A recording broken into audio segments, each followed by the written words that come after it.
Sementara itu pemirsa, Dewan Perwakilan Rakyat Aceh menggelar rapat paripurna DPRA dalam rangka pembahasan rancangan Kanun Aceh tentang pertanggungjawaban pelaksanaan APBA Anggaran 2022. Rapat paripurna tersebut berlangsung di Gedung Utama DPRA pada Rabu 2 Agustus 2023.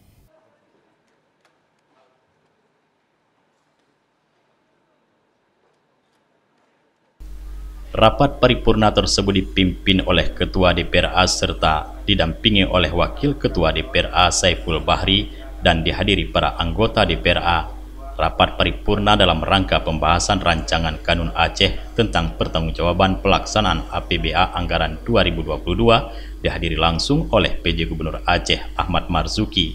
Dalam penyampaian sambutannya, Ketua DPRA Saiful Bahri mengatakan, Rakan tentang pertanggungjawaban pelaksanaan APBA tahun 2022 telah disampaikan oleh PJ Gubernur Aceh pada 26 Mei 2023 pada rapat paripurna DPRA.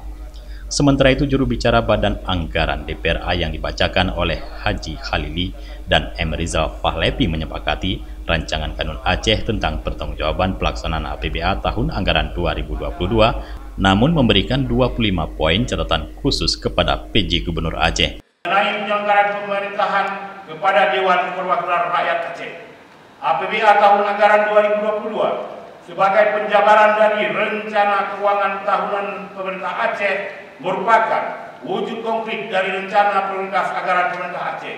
Rencana ini tentu saja telah disusun secara logis dan sistematis oleh pemerintah Aceh untuk mendukung berbagai upaya pemenuhan dan perlindungan atas berbagai aspek pembangunan, seperti pelayanan sosial dasar, kesehatan, pendidikan, penyiapan layanan di bidang transportasi, pemukiman, dan akses pengelolaan sumber daya alam, serta pemberdayaan perempuan dan perlindungan anak dan peningkatan kesejahteraan yang berkesinambungan. Secara umum, angka pengangguran Aceh relatif tinggi bila dibandingkan dengan nasional. Data menunjukkan angka pengangguran di Aceh pada tahun 2021 sejumlah 6,30% dan pada tahun 2022 menjadi penurunan menjadi 6,17%, menurun 0,13 poin.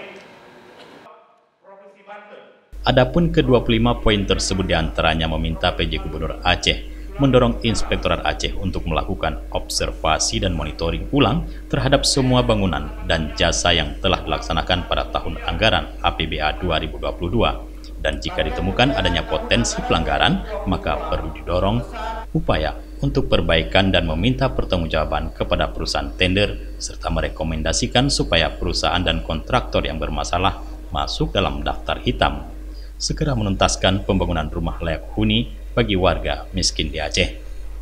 Dari Banda Aceh, Tim Liputan Aceh TV melaporkan.